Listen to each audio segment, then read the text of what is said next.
Merci de me permettre de présenter les travaux que nous menons en Nouvelle-Calédonie autour d'un projet de promotion de la santé dans les écoles primaires que nous mettons en place, qui est en cours d'implantation.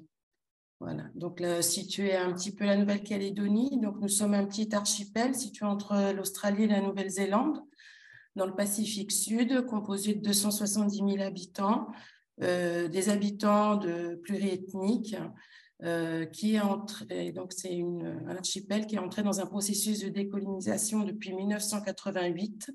Donc, nous étions un territoire d'outre-mer français avec une ambition donc, de rééquilibrage économique des différentes provinces, puisque nous sommes divisés en 3 provinces administratives, les provinces Nord, Sud et Île.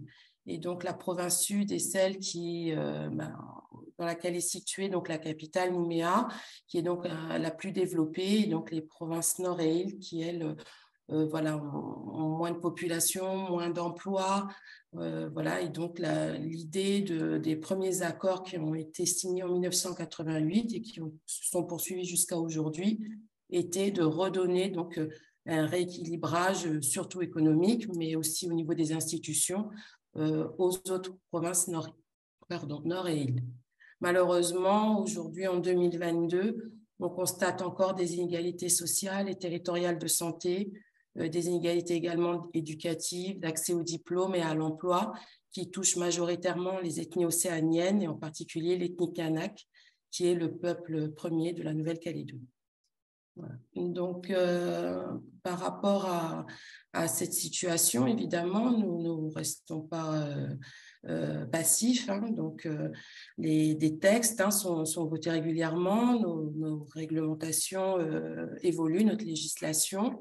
Et donc, en 2016, ont été votés au niveau de nos institutions 2 textes structurants relatifs donc à notre politique de santé, qui s'appelle le plan DOCAMO, et un autre texte relatif donc à notre projet éducatif calédonien, et tous les deux donc votés en 2016. Donc, ces 2 textes, évidemment, nous sommes sous une influence de la culture française dans nos systèmes de gestion, que ce soit santé, éducation, mais de plus en plus donc une prise en compte de nos réalités en Nouvelle-Calédonie et de la prise en compte des savoirs endogènes, des préoccupations des différentes communautés qui sont devenues nécessaires dans le champ, en particulier de l'activité de la promotion de la santé. Donc, je vous ai mis des références à la fin de mon diaporama pour ceux qui souhaitent un petit peu affiner ces précisions, ces spécificités que nous avons mis en place. Globalement, on va dire que sur le plan DOCAMO, on est vraiment dans une approche holistique de la santé où on va mettre donc au centre l'usager et donc tenir compte de tous ces savoirs. C'est comme disaient mes collègues, on va se baser sur ce que nous dit la science, évidemment, et en premier, évidemment, médicale, et puis sur la gestion aussi, évidemment, de nos politiques de santé, mais aussi sur les pratiques des gens, comment ils vivent au quotidien et comment les faire participer et eux être acteurs de leur santé.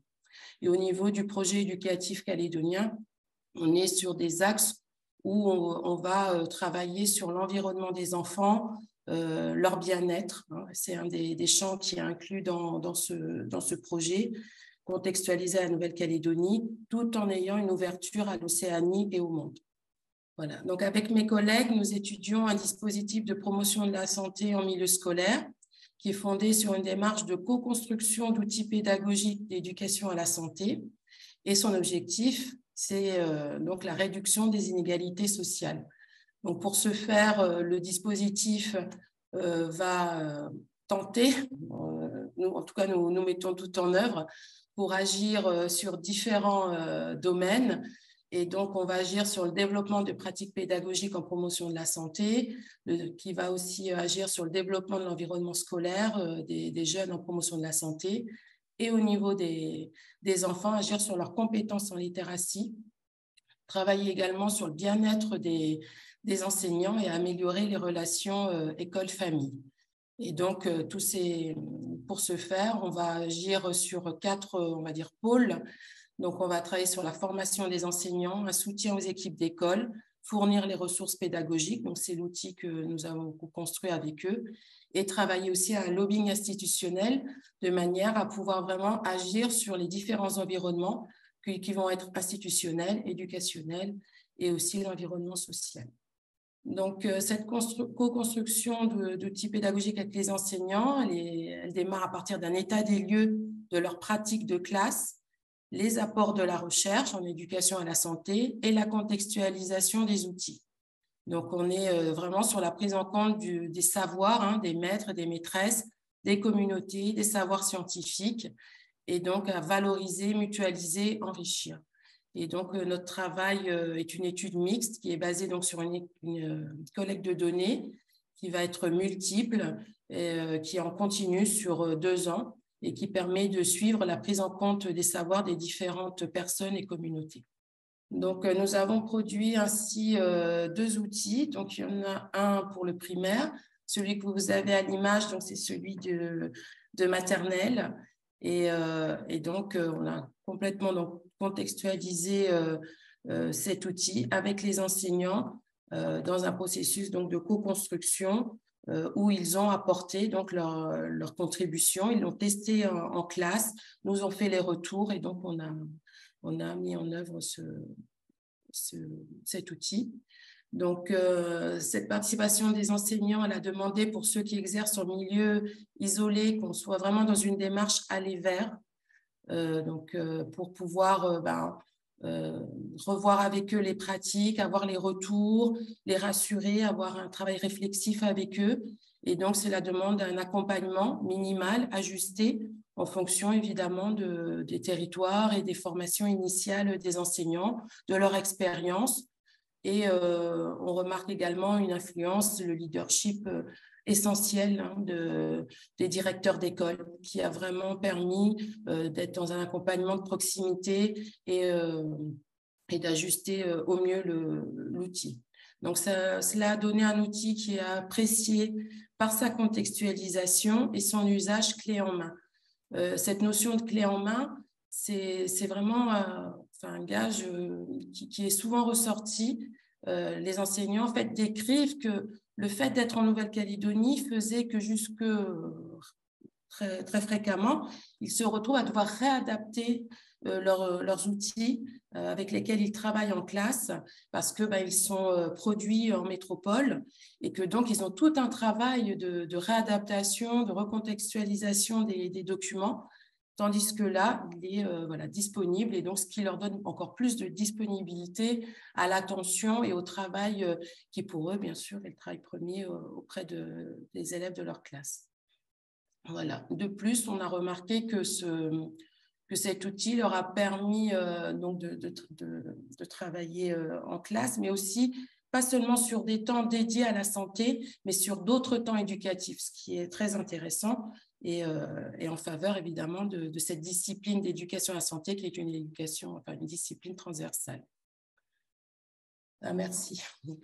Donc, pour la diapo suivante, là, je vous ai mis la carte de l'implantation du dispositif. Donc, à gauche, les écoles primaires et à droite, les écoles élémentaires et maternelles. Et donc, nous sommes en cours d'implantation sur tout le territoire calédonien. Et aujourd'hui se pose la question de la pérennisation du dispositif, de qui et comment on le fait vivre. Et donc, on est en train de travailler à des études sur les réseaux sociotechniques qui se sont constitués autour de ce projet.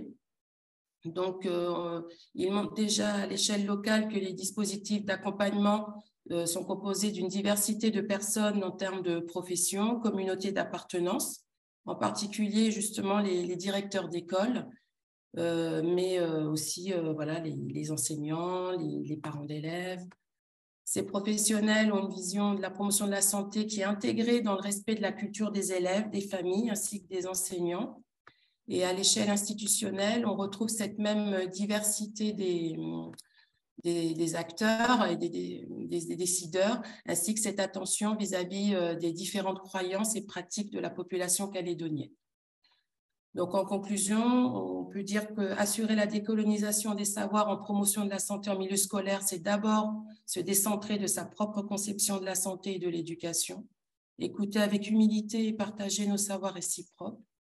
Cela demande d'adhérer à une perspective écologique rigoureuse et cohérente, la conduite du travail par des acteurs professionnels et non professionnels, ancrés dans les différents territoires et communautés, est un levier en vue de la prise en compte de la diversité des savoirs coexistant au sein de l'archipel. Je vous remercie et je vous ai mis les références en fin de diaporama.